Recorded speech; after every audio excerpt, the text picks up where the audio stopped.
accessing healthcare through smart apps. But now, thanks to COVID, things have changed and technology has become a central focus. And with WHO's guidelines that have been proposed that talks about integration of not just individual health and well-being, but also population and society, animal health, animal vectors, the entire ecosystem needs to be improved together with citizens' engagement, which we saw in COVID, education, awareness, and the environment. So this is the template, and I can share a lot of PDFs with you that talk in detail about WHO's plan.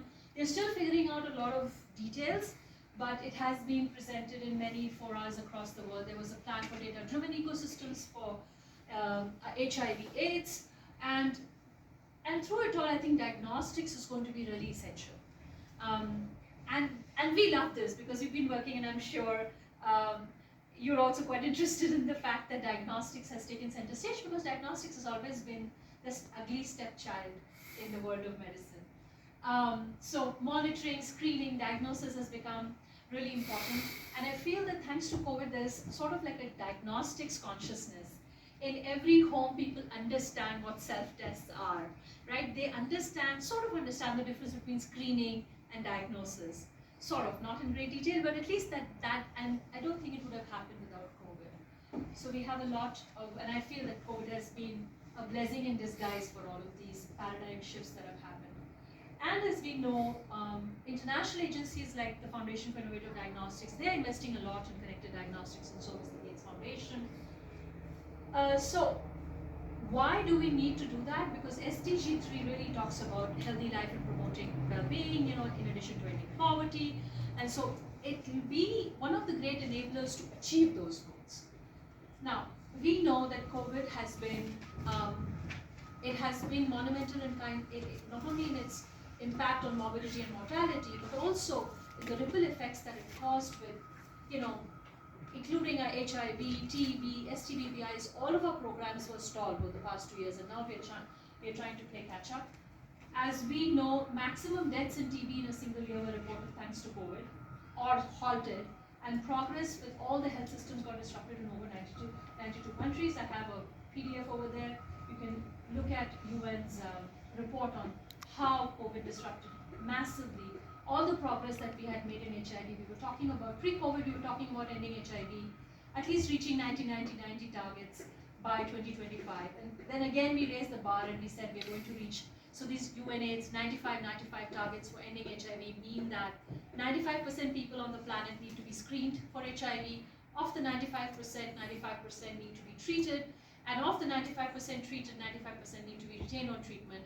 And if we do that, we can really get to a stage where we can talk about elimination of HIV. That being said, now we have to play catch up, and as the world is kind of getting back, we are using digitization as a way to leapfrog, especially within healthcare systems. And we're also trying to think of, developing these healthcare systems with all these young people, for the young people in the room who are always into their phones, and they are all smart and digitally enabled. And but there are competing risks. So that's a sobering reality. Digitization will come at a cost, but we know that we have to face climate change, which is a reality. We know that mental health has emerged as a huge issue in the young populations. And we also know that there are other pre-existing pandemics, like HIV still needs to be ended, TB needs to be ended, STBBI, especially syphilis, we have excellent treatment and diagnostics in place, but the problem is that there are challenges in real implementation of these solutions. So we keep on talking about, when we're going to end them. So syphilis, HPV, hepatitis C, we have great diagnostics. Again, we have treatments that could potentially be a cure, but people are not aware of it, so they don't get screened, so they still suffer through it, and they really come to physicians at a very late stage, come to all of us. Antimicrobial resistance is another problem that we are going to be talking about in a massive way now. It was a topic of conversation pre-COVID, it was kind of shelved, but that is a huge issue, especially in India. And of course, hopefully we've learned many lessons with COVID, so pandemic preparedness is another possibility. So is there a role of disruptive technology. So the skeptics in the room would say, yes, we still have to deal with poverty, we still have to deal with lack of access to resources, we still have to deal with digital illiteracy, health literacy. Those are some major obstacles. But we can always, so can all of the, can digital technologies really leapfrog all of these lacunae? I mean, of course, you can make arguments for or against, but I think that there's still a lot of promise that these diagnostics and connected solutions offer. So the first that I'm going to propose to you are the developments in diagnostics. So diagnosis has been the Achilles heel in our practice of medicine. Without knowing, you can never really act.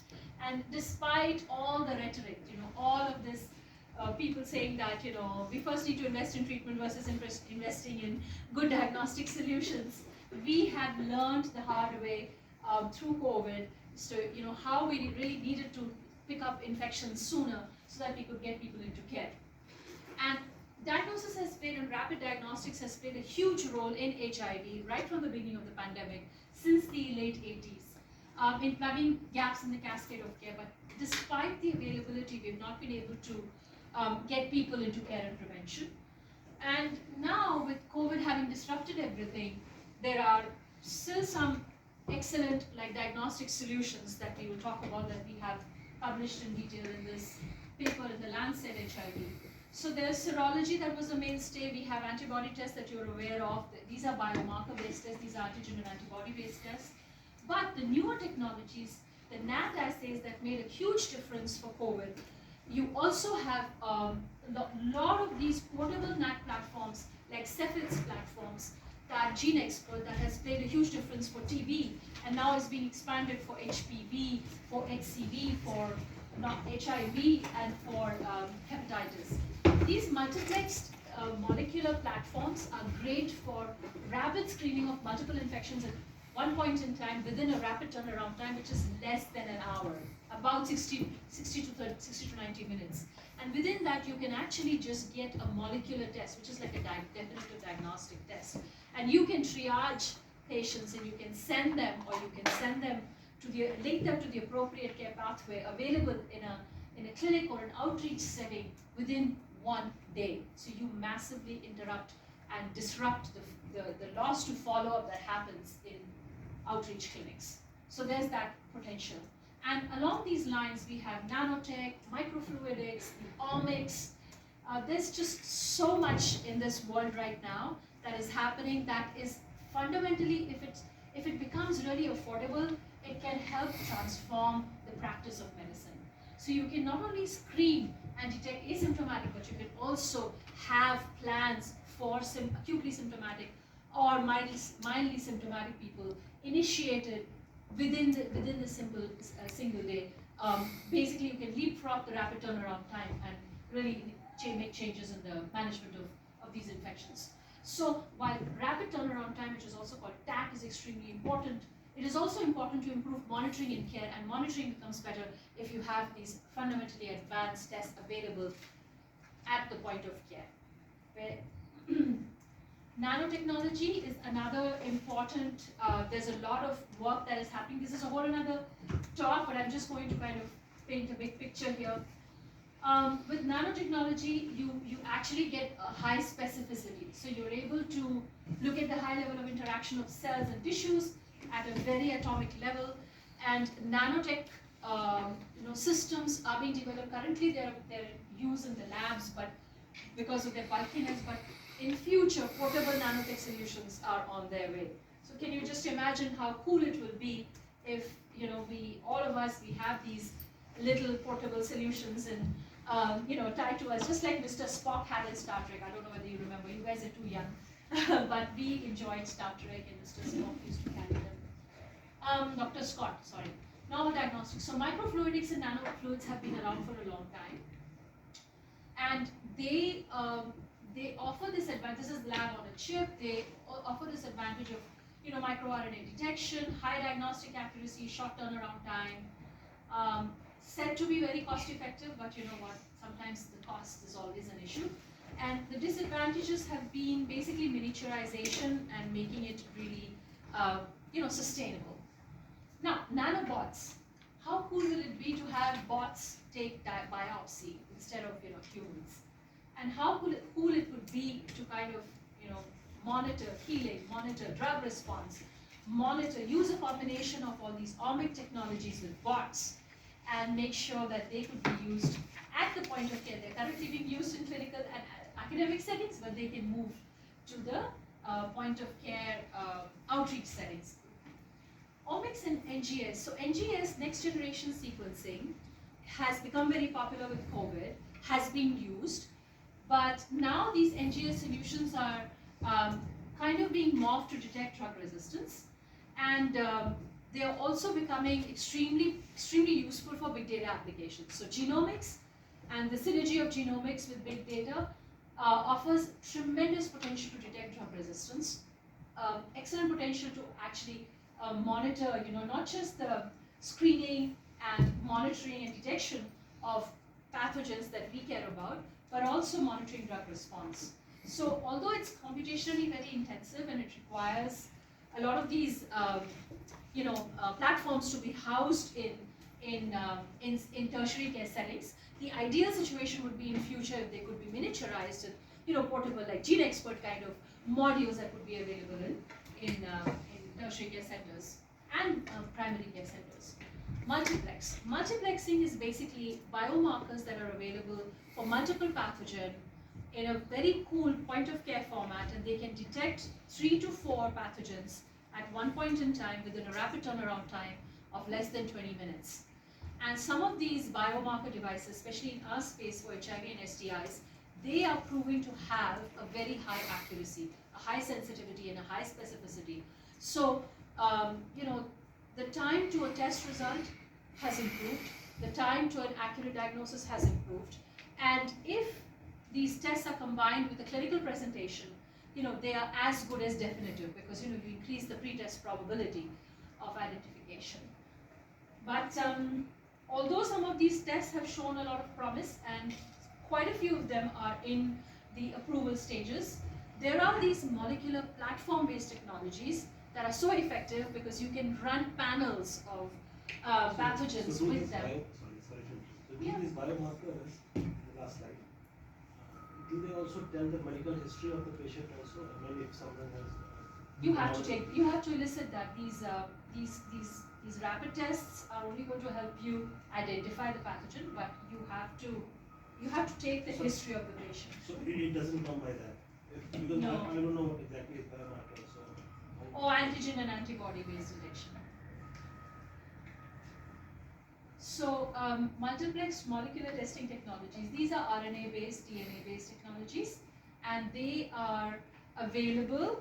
They are many different modules are available. They're available for HIV, STBBIs. They're available for, they call it women's health, but there are these different spectrums of modules and cartridges that are available, and they are basically very happily housed in the labs, but with Cepheid and with Abbott's, portable solutions, they are being used in primary care settings, and they are doing really well. So this is basically allowing for simultaneous detection of many pathogens, again within a rapid turnaround time of 1 hour. And you may have seen that self-tests during COVID have really become very popular, and self-tests and portable carry-on formats. There is a Q test and there is a Lucira self-test. These are like molecular tests. So you basically are able to detect RNA and DNA from simple samples sitting at home. All you need is your rapid test kit. All you need to, sometimes they are oral tests or sometimes they are blood-based tests. You need to swab correctly, and all you need is sometimes a battery within that to make it operational. And even the functionality has reduced. So you get either a reactive or a non-reactive, and that reactive is indicated by a line or by a dot, by a blinking dot. And they come with apps, and they can be the results can be immediately communicated to whichever stakeholder, whichever external member you want. So these are like one of those tests that would have helped if we have them or had them when people were symptomatic during COVID, and they were kind of not very sure of the results of antibody-based tests. So this is the future of diagnostics. Hopefully you can see that why I'm so excited, because there's so many options now to choose from. And there is a lot of talk about moving care to homes, okay? Because we know that 80% of the medical conditions can be managed at home. Only 20% of the conditions require intensive medical care. And with that in mind, and with the fact that in countries across the world, seniors are really, all of us are on an aging trajectory, but seniors really struggle with their health conditions, right? The elderly struggle with their health conditions. So home-based care is a great option for them to not only enable the self-monitoring or monitoring of their own conditions, like you can talk about, it's not just for infectious, but also for non-communicable conditions, but also for with smarter solutions that are more integrated within the context of the home.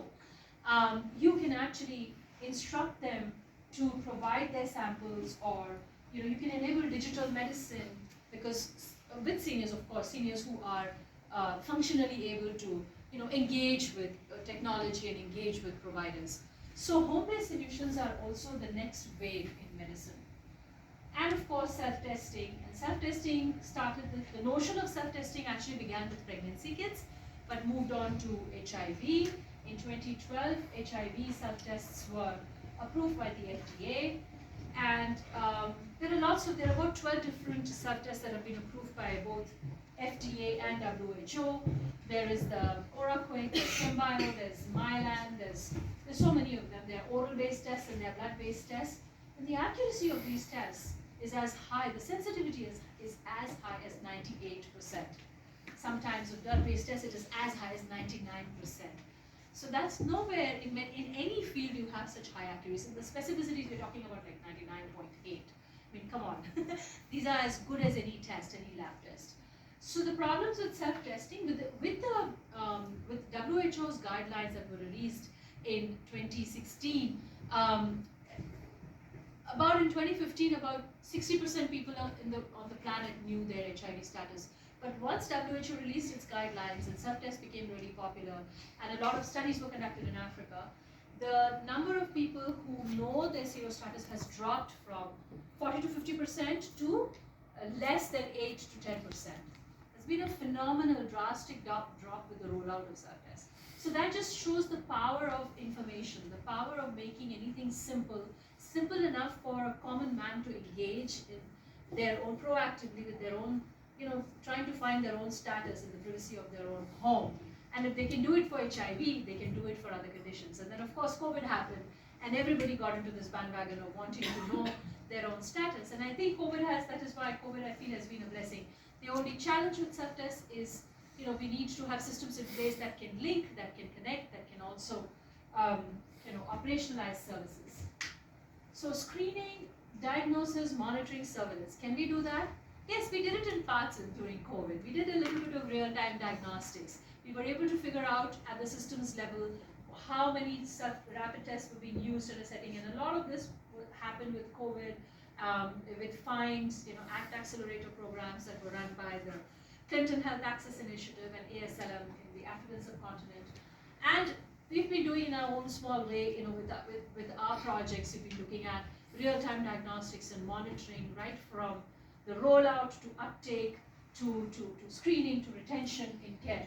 So real-time diagnostics has a massive role to play at a systems level in not only training the frontline healthcare providers, but also trying to monitor the usage of tests at a particular facility, and also the transparent reporting of these tests that can enable you to figure out, which centers are underperforming, which centers are better performing, and how you can leverage each center and kind of help the centers improve their efficiency. Together with, of course, generating data for surveillance and monitoring. Now, connected diagnostics. So connected diagnostics is a term that actually connects rapid diagnostics with different digital solutions that can allow simultaneous exchange of information across the platform.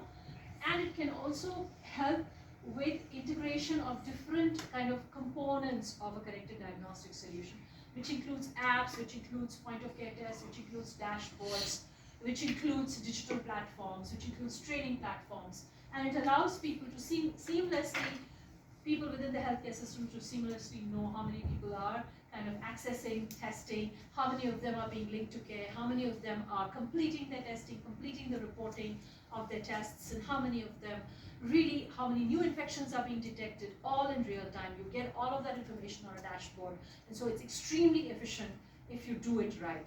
And also it enables transparent reporting of outcomes. It's great for training of frontline professionals. What we've done at Mcgill, developed this HIV Smart HIV sub-testing platform that was also developed years ago, but it's an integrated smartphone, tablet, web and cloud-based sub-testing strategy that integrates several different sub-tests. And you can, through this platform, you can educate people to conduct the test in the privacy of their own homes, get a sample, read your test result using this app and using photographs, and improve the accuracy from 98% to 99%, and also call a counselor for linkages to care and prevention, which was the missing piece with rollout of simple tests.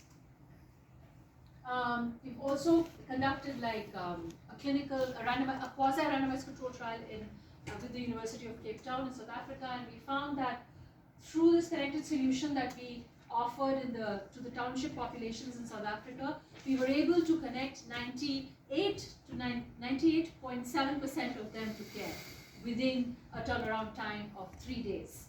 And this happened only with rollout of, and we gave them these apps, we customized it to the languages of their choice, and we also customized linkages to the clinics that they wanted to be connected to. And through that customization, we also enabled task shifting. Counselors were able to tend to the people that really needed their service and focus more on counseling and screening and linkages rather than wasting their time in other aspects of testing and HIV testing and counseling. And also explored many different social aspects of how things work. HSmart app is a connected solution for multiplex testing. It is extremely used for STBBI co-infections. It was first tested in Vellore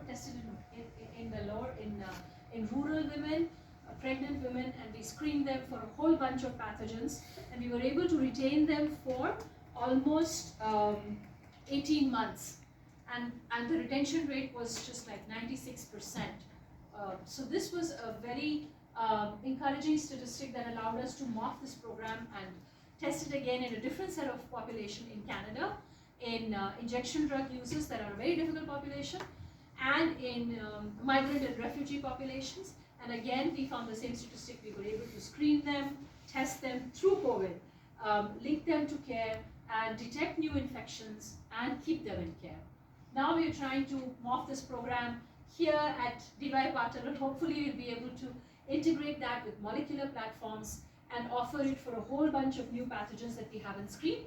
We're going to screen rural women and clinic attendees for HPV and hepatitis B. And hopefully we'll be able to talk about this next year. So this is the connected solution that connects, and it also educates. So education is a huge component of digitization, because health promotion is one entity that all health systems have ignored, because all along we focused on treatment, which was fine, testing, which was okay, but not education. And thankfully, education and health promotion has become really taken center stage. So it not only educates and certifies and trains the healthcare professionals on aspects of testing that we kind of assume that they all understand what they're doing, but oftentimes we realize that there are gaps. And so this digital solution allows them to plug those gaps. And then we also educate the patients on what we are going to do to them. That was a big component of retention.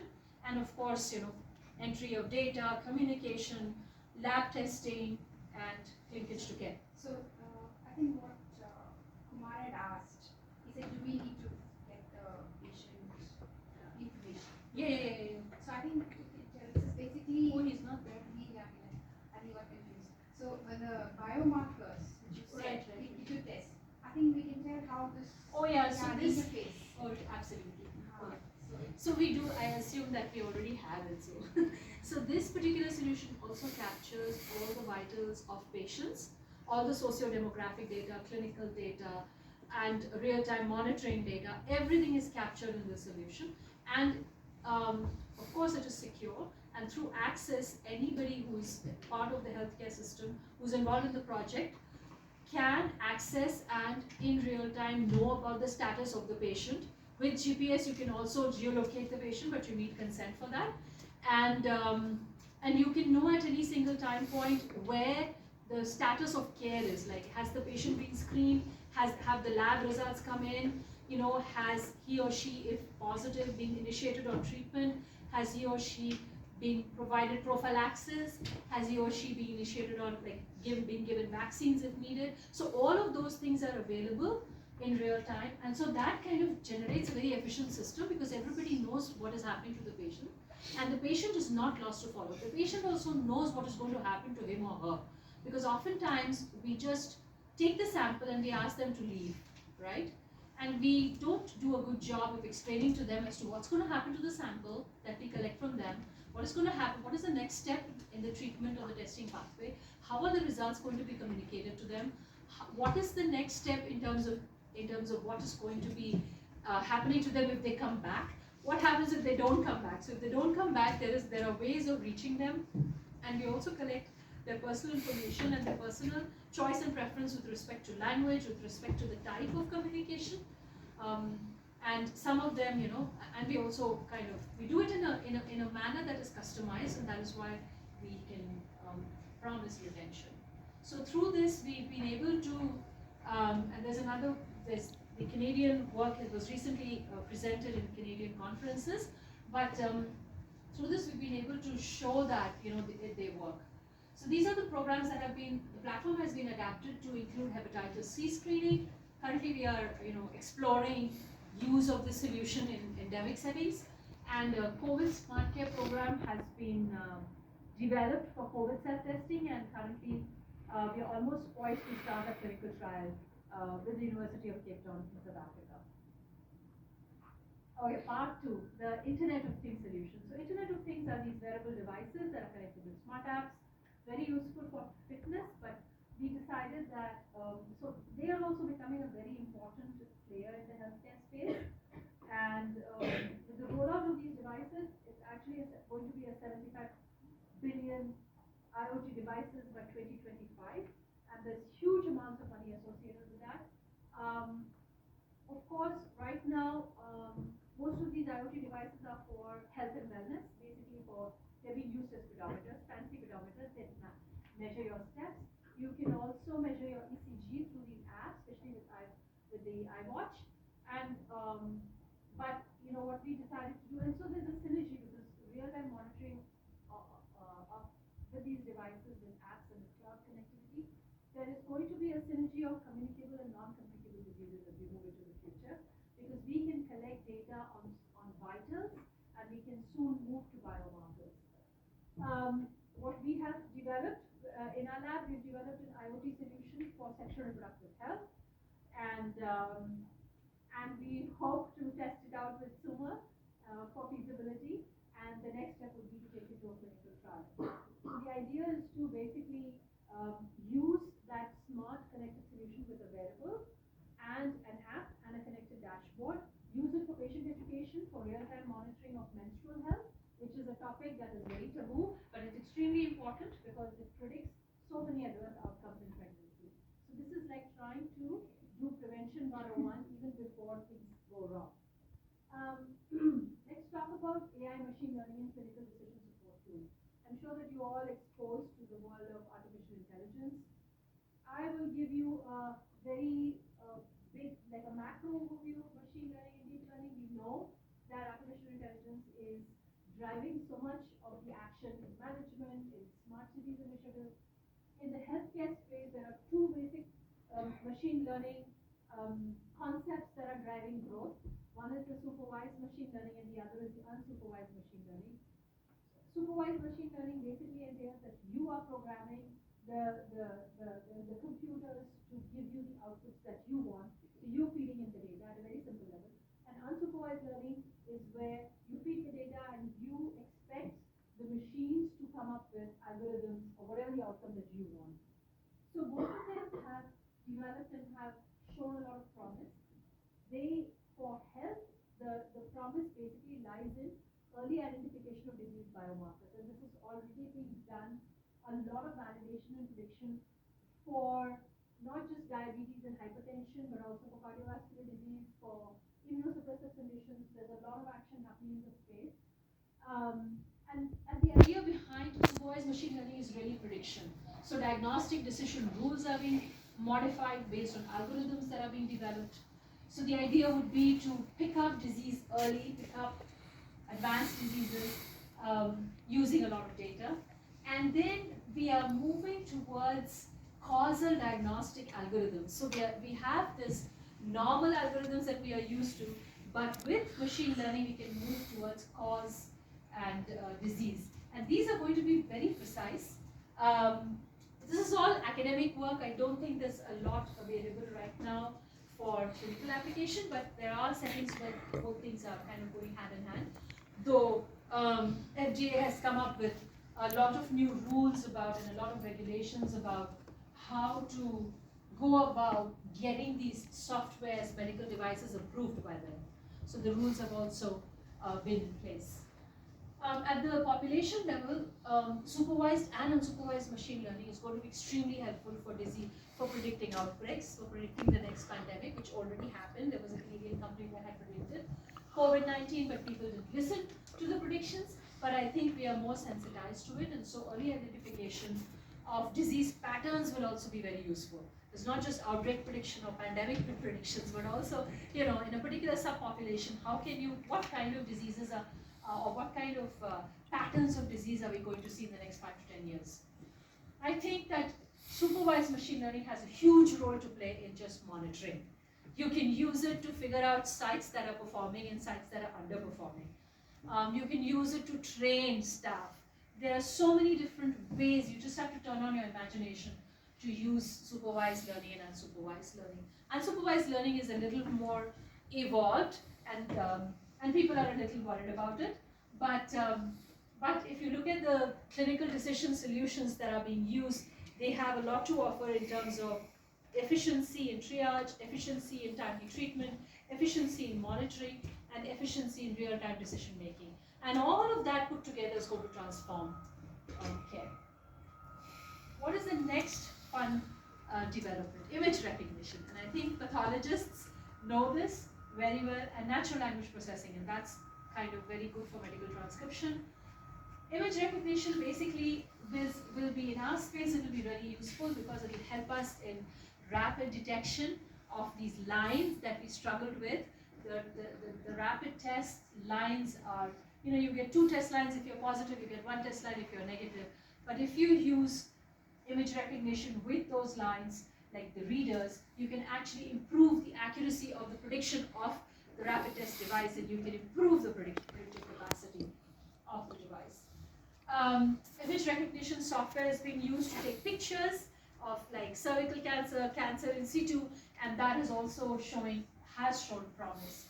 There is a lot of action happening in the world of radiology and oncology. Early identification of illnesses, identification through speech, identification of mental health conditions through speech, early dementia, all of that is like rapid action. Now, telemedicine, the EPIC program has really gained a lot of foothold in many hospitals, and that uses natural language processing. Chatbots are being used, not just in softwares and connected solutions, but they're also being used for service delivery. And that, I think, will also help with task shifting. Now, we talk about electronic health records. We know that electronic health records, especially in the West, have been used, but then there is one system for electronic health records, there's one system for lab records, there's one system for telemedicine, and the idea is to synergize all these systems. So NLP is going to be very useful because it will kind of replace all the transcription errors that used to happen in the past. And you don't necessarily have to spend time entering data on your patient. You can actually use speech, and that would be transcribed, and that would be used to enter data. So these are being used in clinics, and I think advanced uses is just a matter of time, and it's a matter of commercialization and startups that can use. Yes. Ma'am, has there been anything specific done with respect to AI, especially in concern of mental health care? They are working on many solutions in parallel in terms of development and implementation. And I'm not aware of commercialization of these solutions so that they can be available for So is retirees. mental health care, the domain of mental health care posing certain issues? Because when it comes to symptoms, the bodies, they are more symptomatic with, you know, with maybe, let's say, if the heart is not functioning well, or if it's a COVID-related symptom.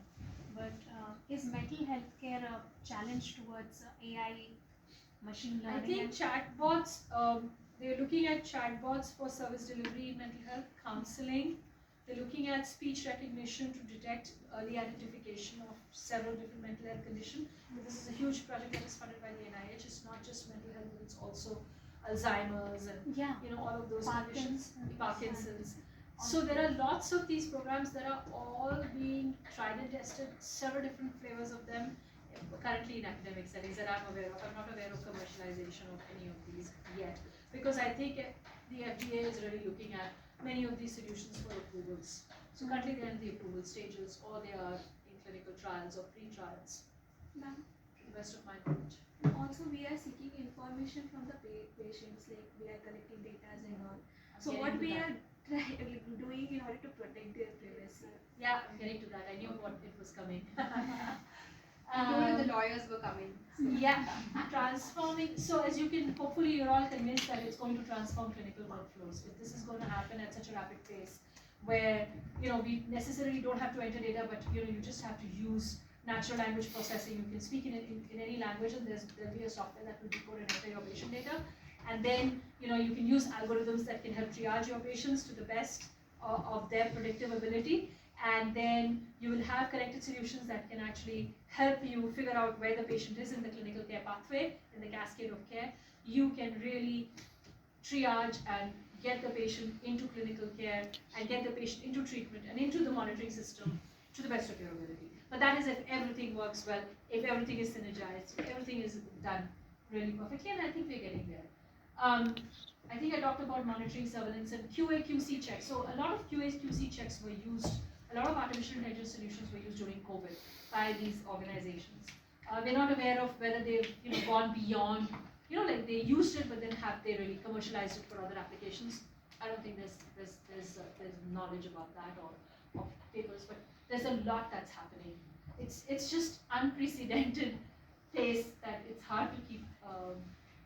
There's so many different areas within this that it's hard to keep yourself up to date unless you work in a special area. Systems level, quality improvement. So early identification of poorly performing sites, like I said, has been done or is being done. Better systems to handle data. This is being talked about. We need to have well-performing systems, advanced systems, and we also need to reduce costs and reduce inefficiencies because these systems cost money and they need to be iterated. They need to be invested. A lot of millions of dollars need to be invested, but the governments have become very sensitive to this. So governments are pumping in huge amounts of money, billions of dollars, to set up these systems. Whether you can make money off the system is a whole another question. That I think the management guys will come in. But whether they are important, I don't think that case needs to be made now. It has already been made. So governments are the best placed in terms of the amount of deep money backs that they have to and of course the interest that they have in the health of people, because they will require a lot of bandwidth and a lot of, especially data bandwidth. For patients, I think patients are going to be at the receiving end of great care. If timely detection happens, if monitoring happens to the best of people's ability, if optimization of workflow happens without jeopardizing people's jobs, because healthcare workers are always scared about these jobs being taken away from them. But if task shifting could happen without the jobs being jeopardized, but if they could be used to optimize, I think patients will stand to benefit. And together with genomics, as we saw, machine learning can predict and monitor a whole bunch of conditions. They stand to change the trajectory of a patient. If picked up early, you can actually have a different trajectory of care in any disease. I mean, it's not just infectious diseases or communicable diseases, and immunosuppressive conditions too. If you come up with biomarker recognition, speech recognition, natural language processing, face recognition, image recognition, every field stands to benefit from these developments. let's talk about one of the last few topics, and that is big data and the use of the analytic framework. So this I got from the Gartner Analytic Continuum. So big data is big, it's thousands of data points, billions of data points. And in the beginning, we had something called, we had descriptive analytics, right? For a long time, we just did description, right? I think if you are used to reading medical papers, we have a table 1, which is basically socio-demographic profile of participants. So descriptive analytics, we are very, very, very good with. Then we moved on to this whole thing called diagnostic analytics. So we are talking about the cause of a disease. And people, pathology, microbiology, they're obsessed with cause of disease, and rightly so. So we explore something called correlation, which is the simplest statistic analysis that we could do. So diagnostic analysis is very rooted in the past, and there are also specific analysis within that called root cause analysis, which is all fair and all game. But now with big data and the capacity to look at patterns and predictions at scale, we are moving to something. We have moved. I mean, this is in use in management for a very long time. But in healthcare, we were slow to respond to. But we are moving towards predictive modeling, towards use of regression on a large scale, pattern matching, and forecasting. And in our diagnostic space, we are moving towards companion diagnostics, where at every step of the clinical pathway, we will have a diagnostics solution that is going to be so point of care and so portable that you can actually predict the next step, which is fantastic. And the last of the piece is prescriptive. So you see descriptive, diagnostic, predictive, and prescriptive. With prescriptive, we are talking about, these have already been used by the modelers, Monte Carlo predictions, neural networks, simulation. And now with big data, we're going to talk about making recommendations based on these analyses. And these analyses can stand to benefit the population of the world, which I think is the biggest benefit of big data. Okay, so big data, from big data to virtual reality, I'm aware that there's a simulation lab at this university, and you're already using virtual reality solutions. They are becoming very popular. Invented by Sutherland and Sproul. This is basically an artificial environment which is created using videos, using animation, using sight and sounds, useful for gaming, but now in healthcare, you can use it in several different ways. You can train, it's being used in obstetrics and gynecology to train individuals to understand labor ahead of time and to figure out it's being probably used to train pilots. So you can do that, and it's being used for surgeons, to train them. But the disadvantage is, of course, you become highly myopic using them. And augmented reality is, I think, even more advanced because it allows you to go from virtual to real, then real to virtual, and you can kind of traverse different spaces at different points in time and improve your ability to not just perform but also act. And that, I think, moving across different spaces, not yet really in practice, but I feel that this can be used a lot with 3D, with the 3D experience that is built in with real objects. It can be used to improve not just precision in surgery or delivery in obstetrics, but also in diagnostics. You can improve learning, you can train healthcare workers.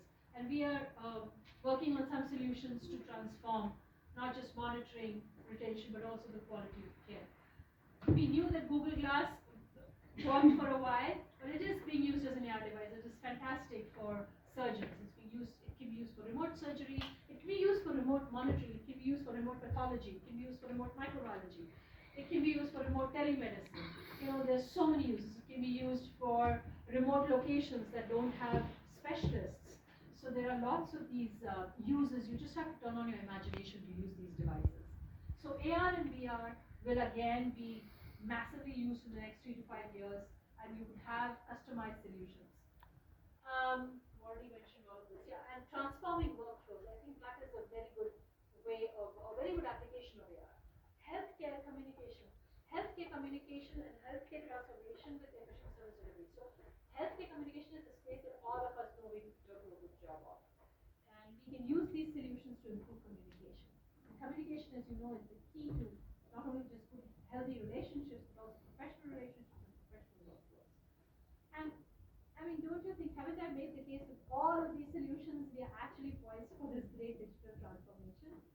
I think that if efficient service delivery comes out at the end of it, we will also benefit not only ourselves as as physicians, as healthcare professionals, as strategists, as advisors, we can actually change. So the last topic that I have is about data security, blockchain and quantum computing. And as they say, quantum computing already in industry, Google, the Googles, the IBMs, NASA, they're all into it. Healthcare is like slow, but it's going to grab on. So this is the next level from cloud computing, enabled by these fast microprocessor chips and connectivity. 5G and 6G is already arrived in India, it's already arrived in many other countries. Smart chips, ingestible devices, we're talking about IoT solutions, and that's going to be faster.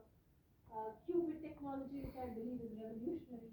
And this connectivity will help us connect not just the hardware, but also the software at a very rapid pace.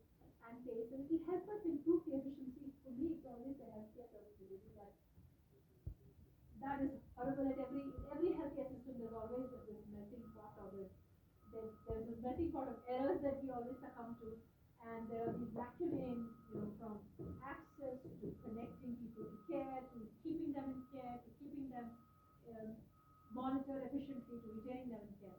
We can always plug these gaps if we need to. So blockchain, that is the magic bullet that is going to help us with data security. So blockchain is basically healthcare data that can be blocked in a node. That node is protected, it's secure, and it does not really, it actually blocks it in such an efficient fashion that you cannot reach it. For our platforms, we have something called HIPAA, which is the Health Insurance Portability Act, that allows you to generate like at least 9 to 10 layers of security, and that prevents anyone, because it's so anonymized that you cannot identify what data you have and for whom. And so even if people break into it, nobody can make sense out of it unless and until they're really into healthcare. And even with that, everything is encrypted, so it's very hard to break into. So blockchain is another level of security and encryption. It is already being used in banking. It is going to be used. It is actually being developed and prototyped by many companies that I'm aware of, and they are working to use these blockchain technologies in healthcare solutions that they're developing. Not yet out there, out of the academic and industrial space. It's still in the works. But like I said, because data security is such a big issue, that is going to help us. But at the same time, there are a lot of initiatives that are in development for open data and open data sharing. I think nobody is going to gain a lot of benefit by hoarding data, and especially your generation is very much into sharing and into social movements and all that. So WHO is I think involved a lot in open data sharing solutions and open data.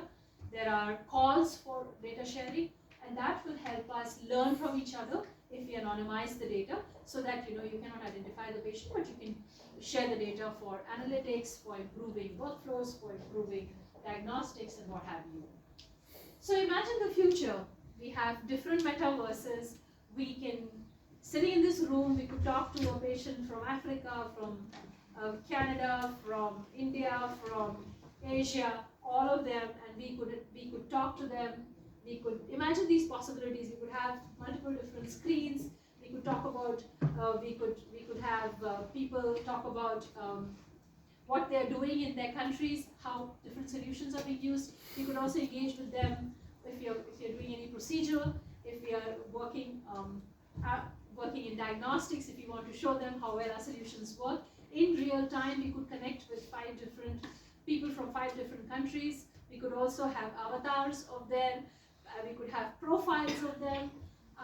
We can have several different metaverses too, where they can work in different spaces, and we could engage online and offline.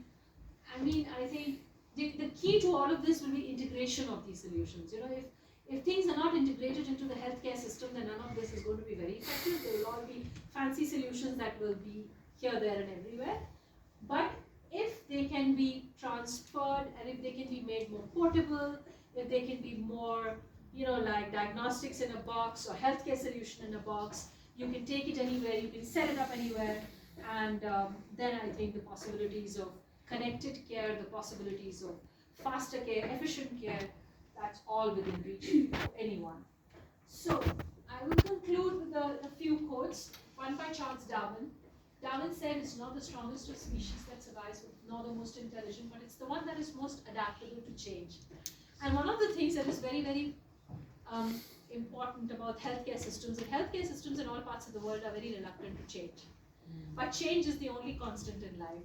All of us as humans also find it hard to change, but with technology, I think there's going to be a forced disruption and a forced, like, kind of slow adaptation to absorbing these changes that they're going to bring. And George Westerman at MIT says that when digital transformation is going to be done right, it'll be like the caterpillar turning into a butterfly, but if you really do it wrong, then it will just be a fast caterpillar.